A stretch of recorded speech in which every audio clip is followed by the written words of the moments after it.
Where in the world is Harry Reid? The broadcast rolls in 10 seconds.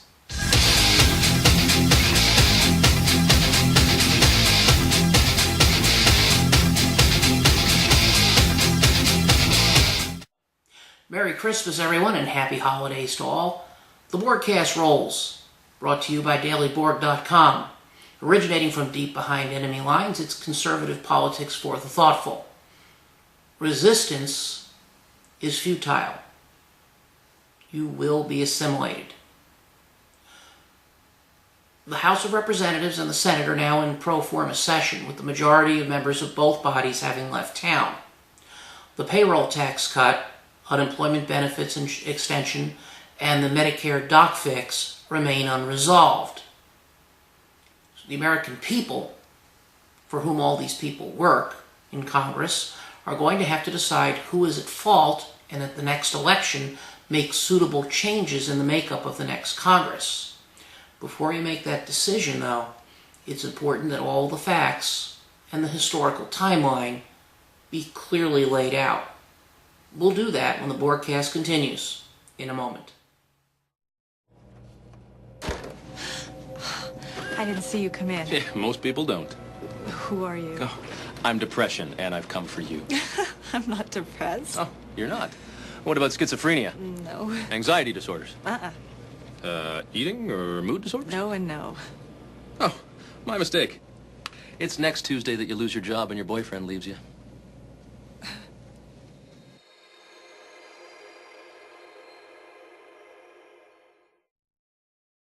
My uncle called, speech all slurred, complaining his arms numb. He called everyone. He even called my daughter Tiara because she's got a year of nursing. Everyone thinks he needs to go to the doctor, including me. So he said, well, will you take me? I'm like, I'm on the road. He goes, I'll wait. Stroke's no joke. If you or someone you love have symptoms of stroke, don't wait. It may be too late. Dial 911. So here we sit on the precipice of the average American family being hit with a $1,000 tax increase. Of course, it's not really a tax increase. Taxes were reduced by an average of about $50 a week for the average American family last year as a consequence of the payroll tax holiday. And that's what it is, a holiday. Holidays end. Yet some people just can't stomach the end of a vacation, like our president, who's taken more of them in his first term than any president in history. So when the president proposed his American Jobs Act debacle back in September, he included in the package a one-year extension of the payroll tax holiday, because you can never have enough vacation if you're Barack Obama. In fact, the party would be even better. Instead of a 2% reduction in the tax, Obama proposed reducing it fully by half for one additional year. And he proposed extending the break to employers as well. He gave us no clue how to pay for it, except to say it would be fully paid for. Those details came along later. Now, the American Jobs Act was pretty much dead on arrival when it got to Congress, though members of the House of Representatives said they were willing to work with the president and pass the most beneficial components of it as individual legislation, which they did. Congress passed through 3 major free trade agreements and then began work on the unemployment benefit extension and the Medicare doc fix, which were also part of the American Jobs Act, along with a payroll tax extension. Now, the idea of cutting the tax in half drew very little excitement. Remember, this money's being drawn out of Social Security, the third rail. So that wasn't going to go very far, but there was enough support for continuing the existing holiday for both houses to draw up a plan. Come December, we're 30 days away from the tax holiday expiring. The Senate votes on 2 competing versions, both of which fail.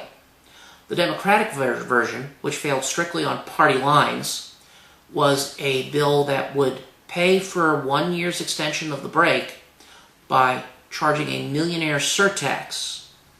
The surtax actually extends well below the millionaire level and would have raised $147 billion, according to Democrats, to pay for it. But what that would have done was turn the payroll tax holiday into an income redistribution scam. Because what you're doing is you're taking money away from one group of people to in turn give it to another. Something that the American people wholly rejected in the 2010 election. They wanted the class warfare to stop. So Harry Reid's class warfare exercise went nowhere. So 4 times the Senate voted, and 4 times the Senate could not move it. A week ago, the action shifted to the House of Representatives. On December 14th, on the first attempt, the House of Representatives passed a 1-year extension of the existing cut, paid for by continuing a federal workers' wage freeze, the beginning of means testing of Medicare, and implementing other savings arranged in the bipartisan negotiations led by the Vice President during the deficit ceiling extension talks last summer. The House passed the bill, H.R. 3630, shipped it over to the Senate. But the Senate couldn't find the spine to act on it. Many Tea Party Republicans were still opposed. In addition, most Senate Democrats could not stomach organized labor taking a continued pay freeze or altering the doomed Medicare program in any way. So, faced with having to pass something or having this payroll tax mess blow up in his face, Harry Reid managed to get Mitch McConnell's name on an amendment to the House bill which would extend the holiday for 2 months and pay for it using the least contentious cuts negotiated last summer during the debt ceiling talks. The bill is worth about $40 billion and would give the average American family a tax savings of $160. And then they shipped it back to the House. Now, we've said many times in these pages and on this computer that making tax policy year to year is a terrible idea. Business must have certainty. They must know what it will cost to do business, or they will not hire people. Now the Democrats in the Senate are doing tax policy month to month. Now Democrats claim our bill must be a good bill. It got 89 votes, and yes, it got a lot of votes. And it was a very manly thing for Senate Democrats to do. They took the path of least resistance. They figured out how much in cuts they could politically withstand, and then wrote a tax extender bill just long enough to cover that money, 2 months, and booted it back to the House. Now, all during the run-up to the House vote, Senate Majority Leader Harry Reid insisted that House Republicans not adjourn their chamber until this job was done. And they didn't. The House Republicans got the job done and sent a bill to Harry Reid, who in turn couldn't stomach it and sent a 2-month bill back to the House. Before the House could vote and finish its work, Harry Reid then went and did exactly the thing he demanded House Republicans not do. He went on vacation. Republicans, meanwhile, appropriately voted down the 2-month extension. And again, you can't do tax policy month to month. It must be long term. The Bush tax cuts, for example, were passed on a 10-year basis. Not 10-month, 10 years. Anything you do with tax policy must be measured in a period of at least that long to provide businesses with the certainty that they need to make investment and hiring decisions. So the House Republicans were absolutely correct to vote this down. The House of Representatives then voted to do what you're supposed to do when the House and Senate pass disagreeing bills. Go to conference, work out the differences between the bills, and bring back a conference report that both houses must vote up or down on without amendment.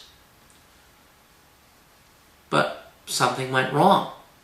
Harry Reid left town. He's on vacation, and he refuses to come back. So with the average American family facing a $1,000 tax increase, evidently Harry Reid's vacation on the Las Vegas Strip and in a Nevada sun is more important to him than the hit we're all about to take in our paychecks. Harry Reid has long been recognized as one of the most dishonest and weakest leaders ever in the history of the United States Senate.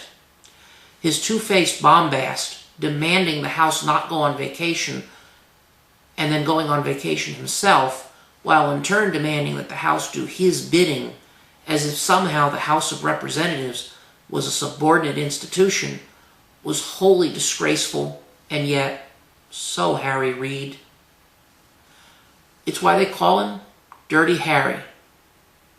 And now he's left us on the precipice of this.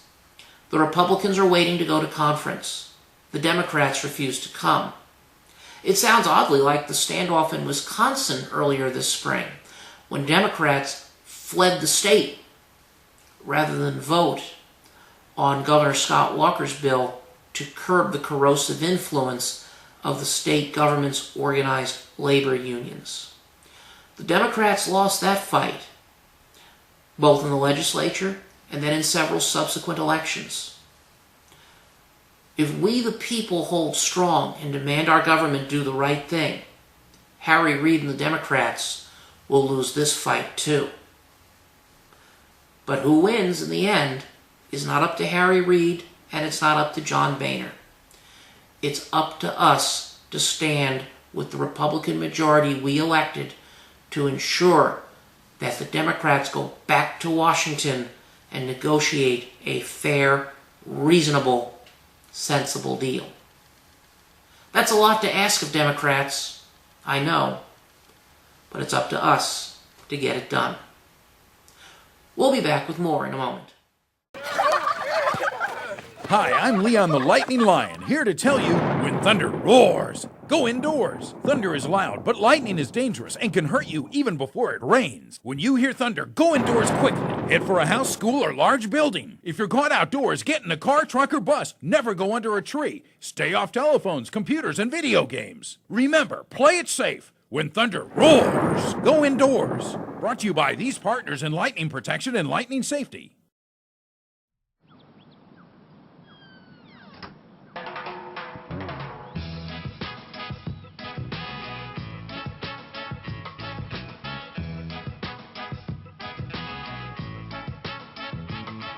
Hands can do incredible things.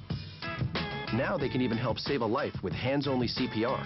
If you see an adult suddenly collapse, just call 911, then push hard and fast in the center of the chest until help arrives. Learn more at handsonlycpr.org.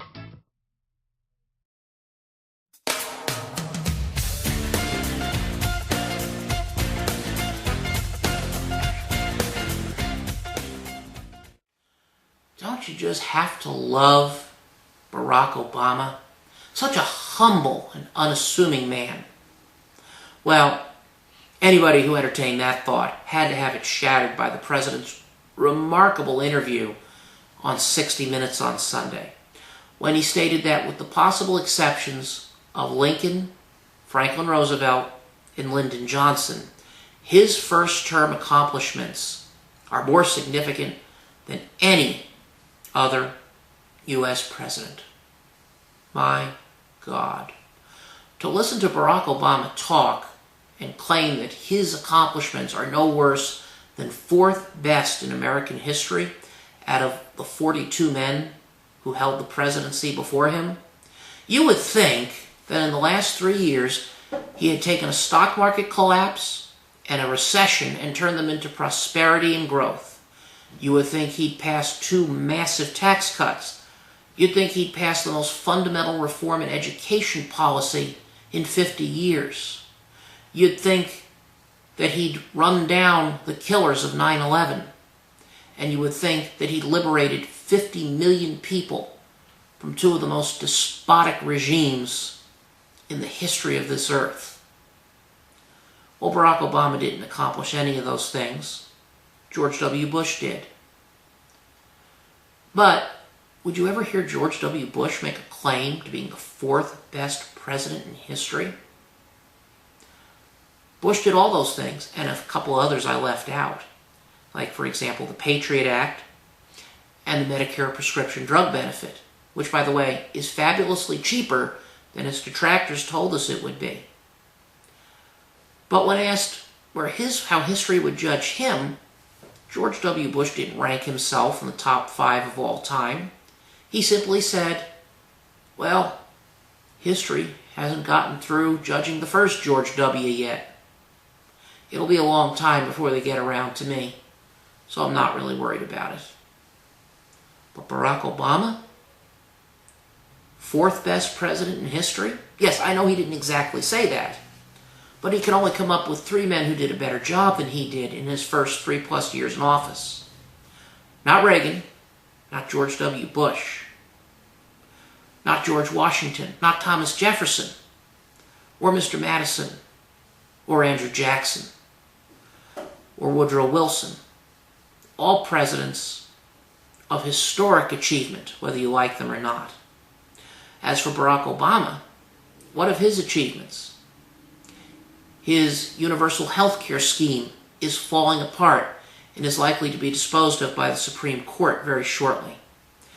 His financial reform package, also falling apart, burdened by thousands of pages in regulation and a consumer protection board he can't even get a director nominated for. This is the legacy of Barack Obama that should have him carved on Rushmore with Lincoln and the others.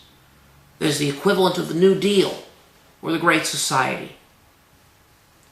One word: please. You have been assimilated.